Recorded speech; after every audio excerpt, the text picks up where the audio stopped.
नमस्कार।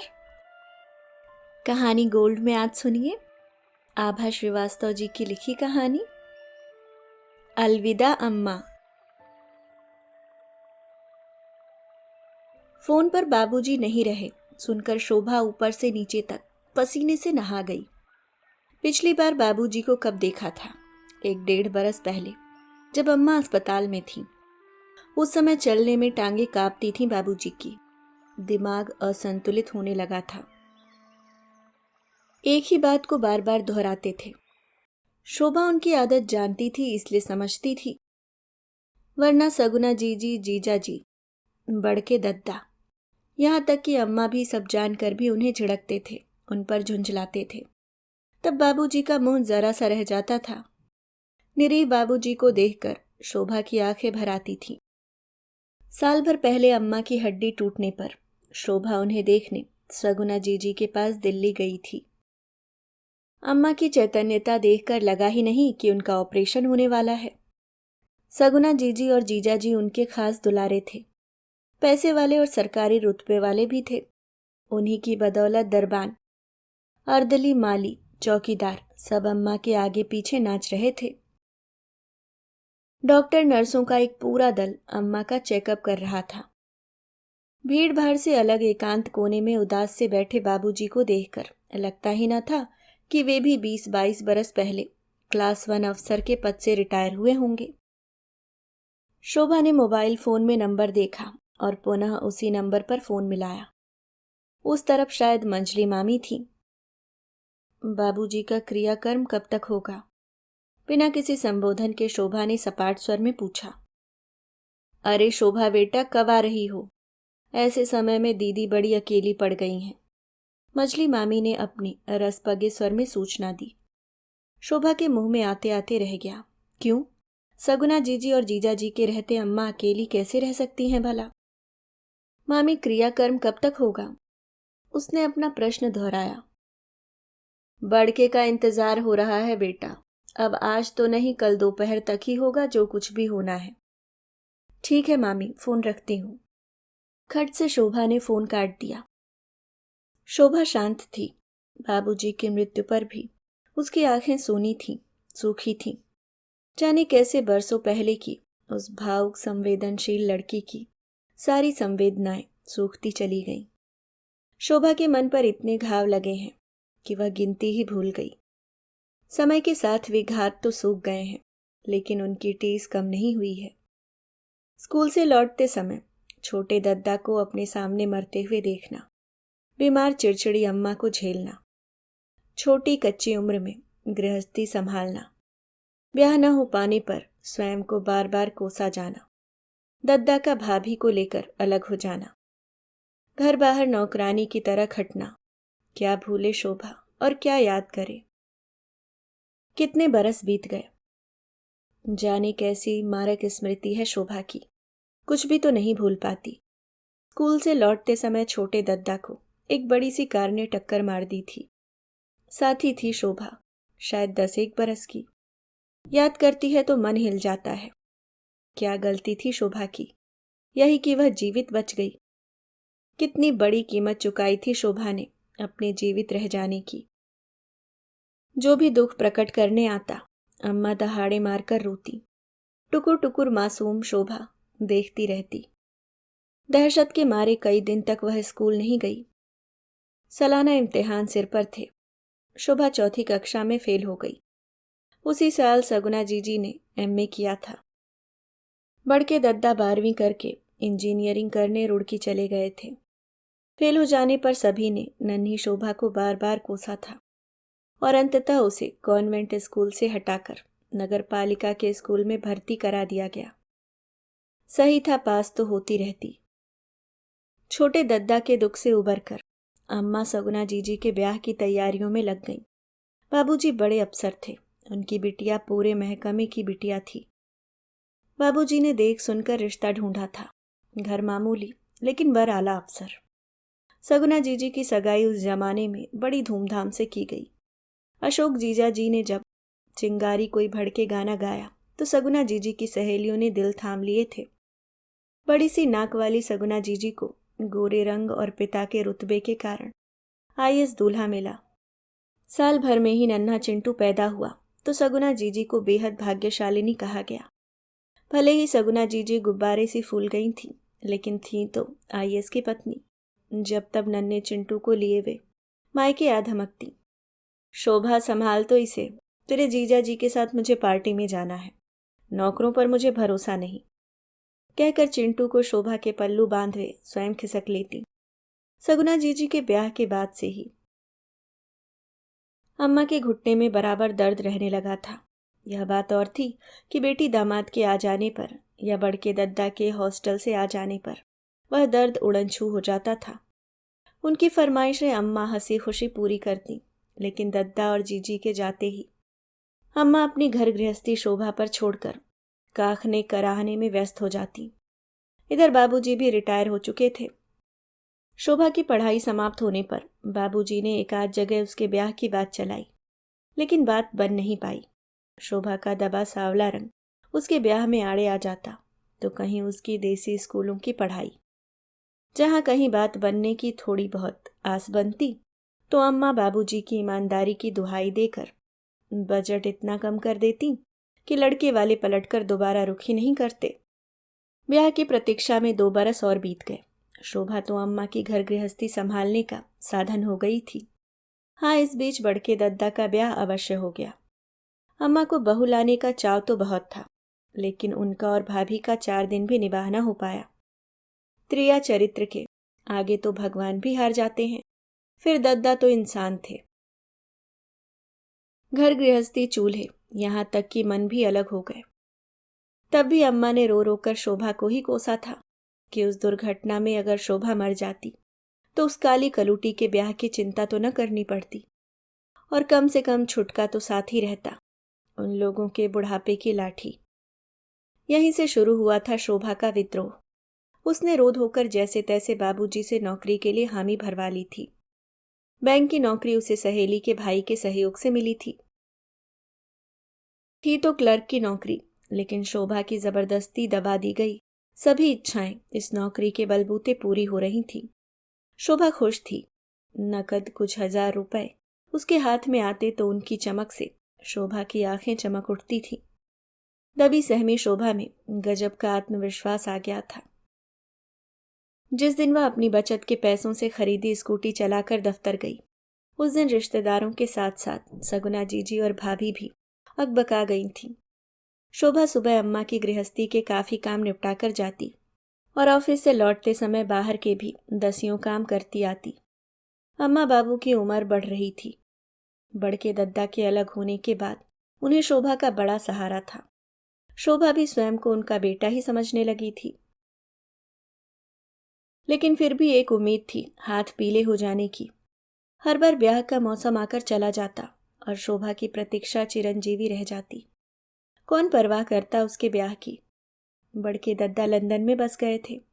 सगुना जीजी अपने पति के रुतबे, ओहदे और पैसे के दंभ पर फूल रही थी, और अम्मा बाबूजी बुढ़ापे से त्रस्त थे।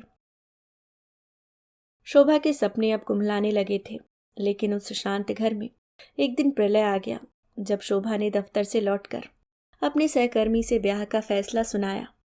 वह केवल अम्मा बाबूजी का आशीर्वाद चाहती थी।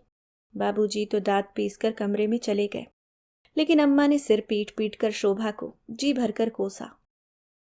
शोभा और उसका क्लर्क पति अम्मा के शाही परिवार के लिए मखबल में टांट का पैबंद थे।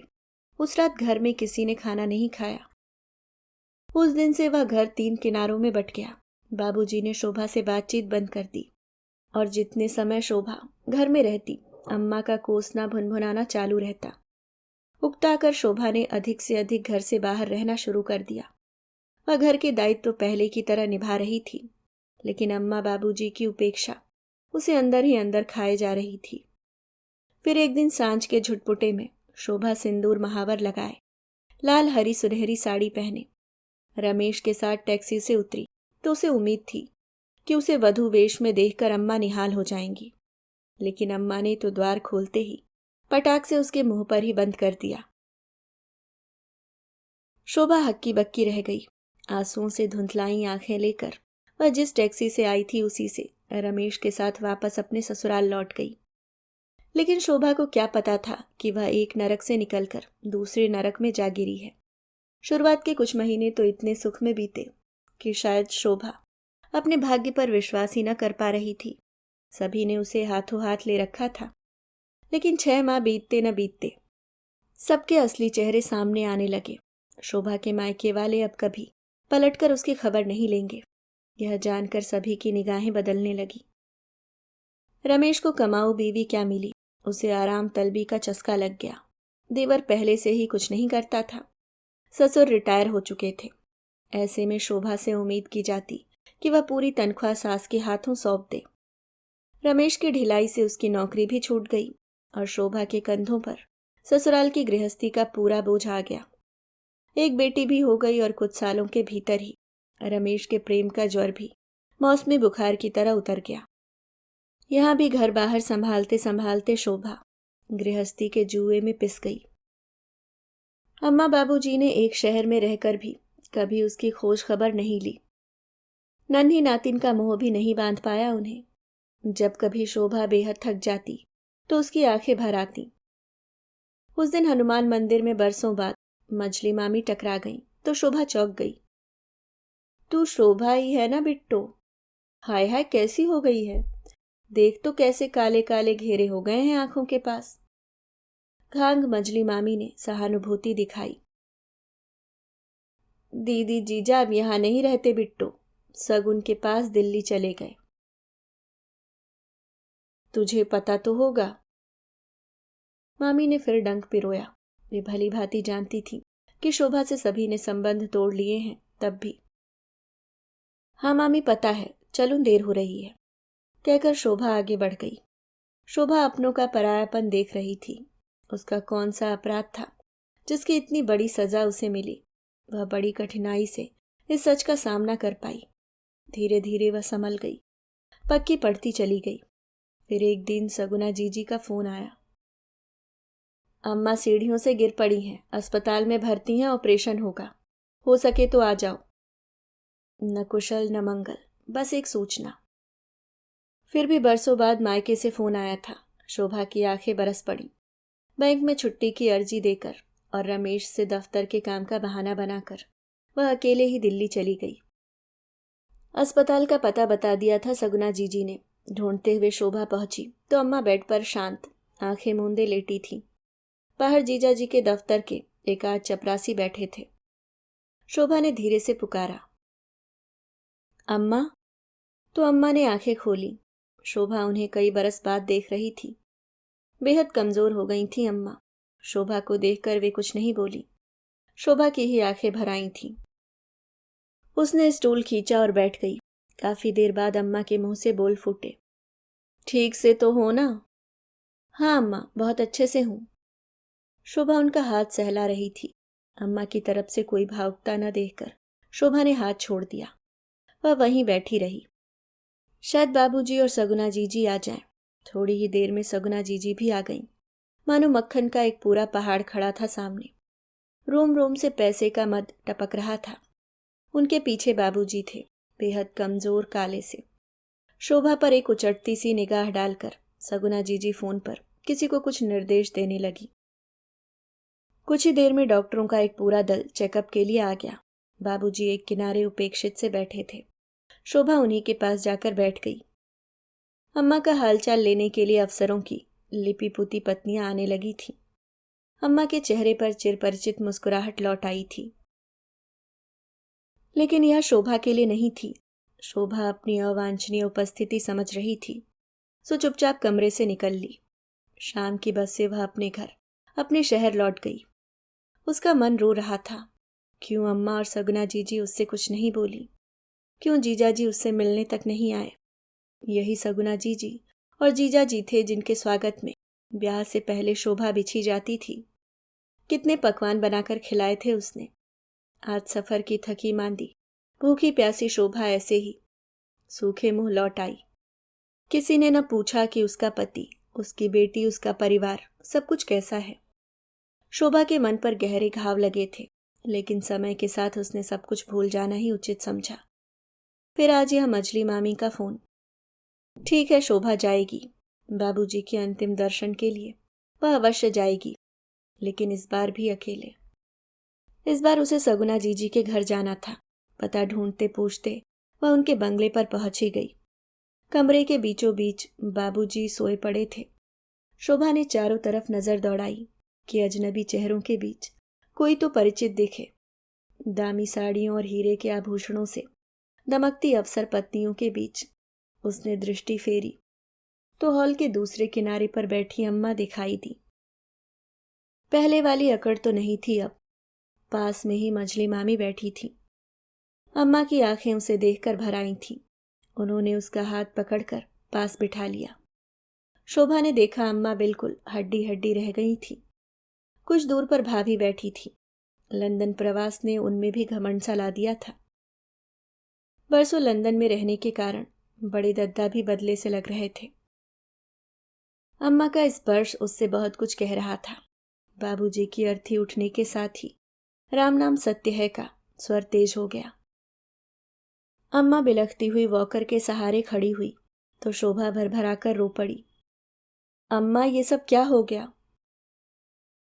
जितना कर्म भोग भोगना बदा है भाग में, उतना तो भुगतना ही पड़ेगा बिट्टो, अम्मा भीगे स्वर में बोली। बाबूजी की अर्थी जाने के साथ ही घर की भीड़ छटने लगी। मछली मामी किसी काम से अम्मा के पास से हटी तो फौरन ही अम्मा ने एक बार फिर शोभा का हाथ पकड़कर अपने पास बिठा लिया। शोभा, क्या तेरे घर में अपनी अम्मा के लिए थोड़ी जगह होगी बिट्टो? मरते दम तक तंग न करूंगी।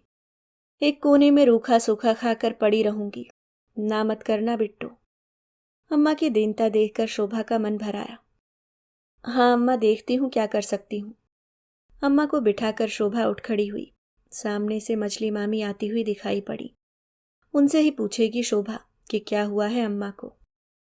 अरे शोभा, बड़ा घमंड था ना जीजाजी दीदी को अपने परिवार का, पैसे का, सेहत का, सब यहीं धरा रह जाता है। मुझे देख ठाठ कर रही हूं अपने घर।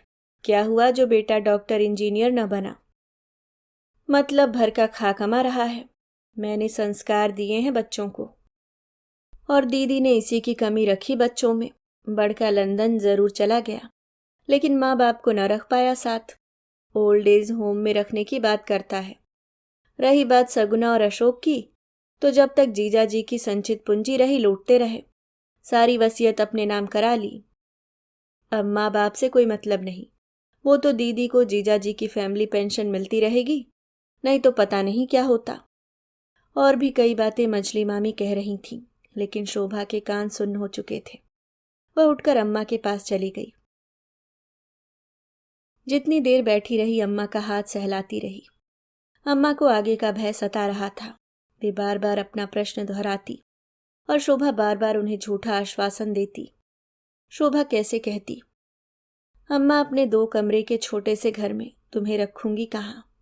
जिस दामाद को तुमने दरवाजे से ही अपमानित करके भगा दिया था, उसी के साथ उसी के छोटे से घर में मैं रहती हूँ। मेरे बूढ़े सास ससुर वहाँ हैं, बेटी है। मेरी जिम्मेदारियां बदल गई हैं। मेरे घर में तुम्हारा प्रवेश अब निषेध है। अम्मा, क्योंकि इतने बरस में तुमने बेटी की कोई खोज खबर नहीं ली, मैं विवश हूं। अम्मा, कैसे क्या करूं बताओ। प्रकट में उसने कुछ नहीं कहा। चलते समय उसका मन बेहद भारी हो गया था। अब शायद अम्मा को उनके जीते जी वह कभी न देख पाए। उसकी आंखें छलछला आई थीं। ये अम्मा से उसकी अंतिम विदाई के आंसू थे। अम्मा से झूठ बोलकर शोभा का जी कैसा कैसा तो हो आया था। इसी अधूरे आश्वासन के साथ अम्मा जीवन भर शोभा का इंतजार करेंगी, और शोभा अब कभी उनसे मिलने, उन्हें लेने नहीं आ सकेगी। अभी आप सुन रहे थे आभा श्रीवास्तव जी की लिखी मार्मिक कहानी अलविदा अम्मा। उम्मीद करती हूँ दोस्तों कहानी आपको पसंद आई होगी। अगर आप चैनल पे नए हैं तो सब्सक्राइब करना ना भूलें। मिलती हूँ किसी और नई कहानी के साथ। तब तक के लिए मुस्कुराते रहिए। धन्यवाद।